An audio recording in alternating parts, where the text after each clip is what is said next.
Hello guys, ये part 9 video है हमारा ऑटोनॉमिक नर्वस सिस्टम का और पार्ट 3 वीडियो है एंटीकोलिनर्जिक ड्रग्स का। ठीक है, तो लास्ट 2 पार्ट में हम एंटीकोलिनर्जिक ड्रग्स के बारे में पढ़ रहे थे, तो थोड़ा सा हम रिवाइज कर लेते हैं, फिर आज का टॉपिक हम कंटिन्यू करेंगे। ठीक है, हमने किया था स्टार्ट एंटीकोलिनर्जिक ड्रग्स के बारे में, जिसको हम पैरासिम्पैथोलिटिक्स भी बोलते हैं। तो हमने मेनली बताया था हमारे 3 मेन रिसेप्टर होते हैं, M1, M2, M3। M1 stomach में होते हैं, M2 हार्ट में होते हैं और बाकी जितनी भी जगह है M3 रिसेप्टर होते हैं। ठीक है, फिर हमने कंटिन्यू किया था आगे ब्लैडर में भी M3 रिसेप्टर होते हैं। फिर लास्ट हमने क्या कंप्लीट किया था, ग्लैंड्स और स्मूथ मसल्स। ये जितने भी हमने क्या बताया था, जितने भी रिसेप्टर होते हैं सब में M3 रिसेप्टर होते हैं। ठीक है, ये हमने कंप्लीट कर लिया था लास्ट 2 वीडियोज़ में। ठीक है, तो ये हमारा पार्ट 3 वीडियोज़ होगा एंटीकोलिनर्जिक का और पार्ट 9 वीडियो है ऑटोनॉमिक नर्वस सिस्टम का। ठीक है, तो हम स्टार्ट करते हैं CNS से। ठीक है, तो ब्रेन में हम एंटीकोलिनर्जिक ड्रग्स का जनरलाइज नहीं कर सकते, क्योंकि ब्रेन में हमारे M1, M2, M3 तो होते ही हैं, M4, M5 भी होते हैं और हम एग्जैक्टली नहीं बता सकते ये कहाँ पर प्रेजेंट है। तो ब्रेन में हम ड्रग स्पेसिफिक इफेक्ट पड़ते हैं। तो सबसे पहले हम स्टार्ट करते हैं इंपॉर्टेंट एंटीकोलिनर्जिक ड्रग से, हायोसिन। ठीक है, हायोसिन को स्कोपोलामाइन भी कहते हैं। हायोसिन एक स्ट्रॉन्ग CNS डिप्रेसेंट है। ठीक है, एक स्ट्रॉन्ग CNS डिप्रेसेंट है और it was used as a lie detector. ये पहले लाई डिटेक्टर की तरह भी यूज होता था और इसको हम ट्रूथ सीरम भी कहते हैं और आल्सो नार्को एनालिसिस भी कहते हैं। ठीक है, अब क्वेश्चन ये आता है कि हम इसे लाई डिटेक्टर या ट्रूथ सीरम क्यों कहते हैं।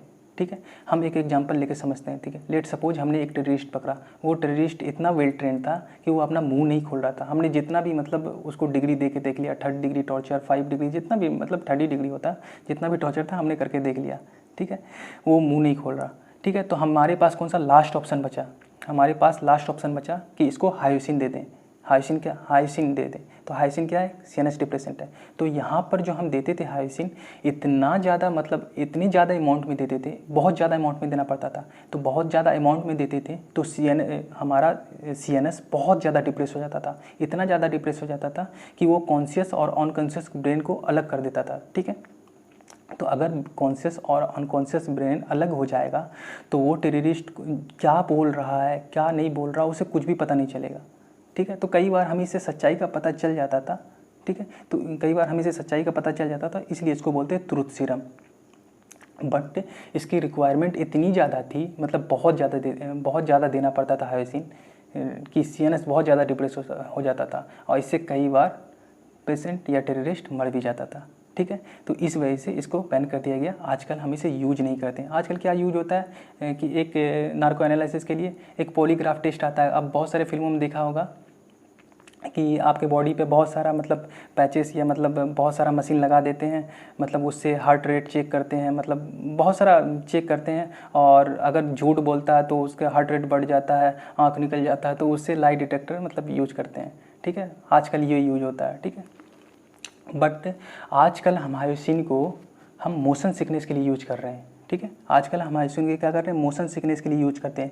मोशन सिकनेस का मतलब होता है कि मोशन के वजह से अगर वॉमिटिंग हो गया किसी को तो उसको बोलते हैं मोशन सिकनेस। ठीक है, जैसे आपने हमेशा सुना होगा कोई बस में बैठ जाता है, कोई गाड़ी में बैठ जाता है, हल्के से मोशन से उसको क्या हो जाता है, वॉमिटिंग हो जाता है। ठीक है, समझते हैं। तो ये जो हमारा ब्रेन है, हमारा ब्रेन में वेस्टिबुलर सिस्टम होता है। तो वेस्टिबुलर सिस्टम किसको हमारे मोशन को कंट्रोल करता है। हमारे ब्रेन में क्या होता है, वेस्टिबुलर सिस्टम होता है जो मोशन को कंट्रोल करता है। ठीक है, तो मोशन होगा तो हमारा क्या होता है, वेस्टिबुलर सिस्टम एक्टिवेट हो जाता है। तो क्या लिखा हुआ, due to motion our vestibular system is activated या स्टिमुलेटेड। मोशन के कारण क्या हो जाएगा, हमारा वेस्टिबुलर सिस्टम एक्टिवेट हो जाएगा। ठीक है, अगर वेस्टिबुलर सिस्टम एक्टिवेट हो जाएगा तो ये इन्फॉर्मेशन किसको देगा, वॉमिटिंग सेंटर को इन्फॉर्मेशन देगा। अगर वॉमिटिंग सेंटर के पास इन्फॉर्मेशन गया तो वॉमिटिंग हो जाता है। ठीक है, समझ में आ गया। ये भी शॉर्ट फॉर्म में वही लिखा हुआ। देखिए, मोशन हुआ, मोशन की वजह से क्या हुआ, वेस्टिबुलर सिस्टम एक्टिवेट हुआ। यहाँ पे एक लाइन मिसिंग है तो हम इसे छोटा सा लाइन में लिख दिया। तो वॉमिटिंग सेंटर के पास इन्फॉर्मेशन गया, वॉमिटिंग सेंटर क्या किया, वॉमिटिंग कर दिया, तो हम इसको क्या कहते हैं, मोशन सिकनेस कहते हैं। ठीक है, लेकिन अलग अलग लोगों की वेस्टिबुलर सिस्टम की सेंसिटिविटी अलग अलग होती है। ठीक है, किसी आदमी में वेस्टिबुलर सिस्टम बहुत ज़्यादा सेंसिटिव होता है और किसी में बहुत ज़्यादा रेसिस्टेंट होता है। आपने पबजी से भी कर सकते हैं, किसी का पबजी का सेंसिटिविटी बहुत ज़्यादा होता है, किसी का बहुत ज़्यादा कम होता है। छोड़िए, ये तो मजाक हंसी वाली बात है। ठीक है, मतलब बहुत ज़्यादा सेंसिटिव का क्या मतलब है कि वो हल्का सा भी मतलब बस में बैठा मूवमेंट किया तो उसको वोमिटिंग होने लगा। और बहुत ज़्यादा रेसिस्टेंट का मतलब क्या, वेस्टिबुलर सिस्टम रेसिस्टेंट का मतलब क्या है कि वो कितने हाइट पे भी पहुँच गया, वो कितना भी चक्कर लगा लिया, उसको वोमिटिंग नहीं हुआ। तो बहुत सारे तो वो पर्सन टू पर्सन वेरी करता है, किसी का बहुत ज़्यादा सेंसिटिव होता है वेस्टिबुलर सिस्टम और किसी का बहुत ज़्यादा रेसिस्टेंट होता है, ठीक है। तो एक मोशन सिकनेस से ही मिलती जुलती एक टर्म है माउंटेन सिकनेस, ठीक है। माउंटेन सिकनेस क्या होता है? माउंटेन सिकनेस होता है अगर हम लेह लद्दाख में गए, वहाँ पर बहुत हाई एल्टीट्यूड पर जाने से मोशन सिकनेस होता है। क्या होता है? जैसे हम अगर हाई एल्टीट्यूड पे गए तो वहाँ पर क्या होता है, पार्शियल प्रेशर ऑफ ऑक्सीजन बहुत कम होता है। एंड वहाँ के इन्वायरमेंट में अगर हम ऊंची जगह पर जाते हैं तो क्या हो जाता है, पार्शियल प्रेशर ऑफ ऑक्सीजन कम हो जाता है। तो पार्शियल प्रेशर ऑफ ऑक्सीजन कम हो जाता है तो क्या हो जाता है, उसकी वजह से हाइपोक्सिया हो जाता है और उसके कारण क्या हो जाता है, माउंटेन सिकनेस हो जाता है, ठीक है, ठीक है। तो हम लोगों ने पढ़ा क्या, अभी आजकल किस लिए यूज होता है, मोशन सिकनेस के लिए कौन सा हायोसिन यूज होता है, ठीक है, मतलब वॉमिटिंग को रोकने के लिए। तो लेट सपोज हमने हायोसिन एक पेशेंट को दिया, उसने क्या किया, सीएनएस को डिप्रेस किया। हायोसिन क्या किया, सीएनएस को डिप्रेस किया। अगर सीएनएस डिप्रेस हुआ तो क्या होगा, हमारा वेस्टिबुलर सिस्टम भी डिप्रेस होगा, क्योंकि वेस्टिबुलर सिस्टम भी हमारे सीएनएस में प्रेजेंट है। वेस्टिबुलर सिस्टम अगर डिप्रेस होगा तो क्या होगा, वॉमिटिंग सेंटर तक इन्फॉर्मेशन नहीं जाएगा, वॉमिटिंग सेंटर तक इन्फॉर्मेशन नहीं जाएगा, ठीक है। अगर वॉमिटिंग सेंटर तक इन्फॉर्मेशन नहीं जाएगा तो वॉमिटिंग नहीं होगी, ठीक है। हायोसिन का यही रोल है। तो hyoscine is use to prevent motion sickness, not to treat motion sickness. बोलने का मतलब क्या है, हायोसिन सिर्फ मोशन सिकनेस से बचा सकता है, ट्रीट नहीं कर सकता। लेट्स कैसे, आप समझते हैं कि मतलब हायोसिन तब देना है, मतलब जर्नी से क्या देना, जर्नी से पहले देना। अगर जर्नी के बाद दिया, मतलब अगर हम सफ़र के बाद दिया, मतलब सफ़र स्टार्ट हो गया उसके बाद अगर हम हायोसिन दिया, तो जैसे हम जर्नी स्टार्ट किया तो हमारा जर्नी स्टार्ट करने से क्या होगा, कि हमारा वेस्टिबुलर सिस्टम एक्टिवेट हो जाएगा, स्टिमुलेट हो जाएगा, और ये किसको इन्फॉर्मेशन भेज देगा, वॉमिटिंग सेंटर को। अगर वॉमिटिंग सेंटर को इन्फॉर्मेशन भेज दिया, अगर उसके बाद हम दिया क्या, हायोसिन दिया, तो कुछ नहीं होगा, वॉमिटिंग हो जाएगा, क्योंकि हायोसिन क्या करता है, प्रिवेंट कर सकता है, ट्रीटमेंट नहीं कर सकता, ट्रीट नहीं कर सकता। तो इसीलिए जर्नी से पहले देते हैं। जर्नी से पहले इसलिए देते हैं क्योंकि हमारा वेस्टिबुलर सिस्टम एक्टिवेट ना हो, स्टिमुलेट ना हो। अगर एक्टिवेट स्टिमुलेट नहीं होगा तो वॉमिटिंग सेंटर तक हमारा इन्फॉर्मेशन नहीं जाएगा। तो इसलिए हमेशा हम हायोसिन कब देते हैं, जर्नी से स्टार्ट होने से पहले देते हैं, ठीक है। अब drug of choice for motion sickness क्या है, हायोसिन है, हम लोगों ने पढ़ा, और ठीक है। अब माउंटेन सिकनेस के लिए क्या है ड्रग ऑफ चॉइस, एसिटाजोलामाइड, ठीक है। इतना समझ में आ गया होगा, आई होप कि इतना समझ में आपको बिल्कुल आ गया होगा। इसके आगे हम पढ़ते हैं नेक्स्ट पेज। गाइस इस पेज में हम क्या पढ़ेंगे, पॉइजनिंग पढ़ेंगे और उसका ड्रग ऑफ चॉइस पढ़ेंगे। तो हम लोगों ने स्टार्ट करना ऑर्गेनोफॉस्फेट एंड कार्बामेट पॉइजनिंग से।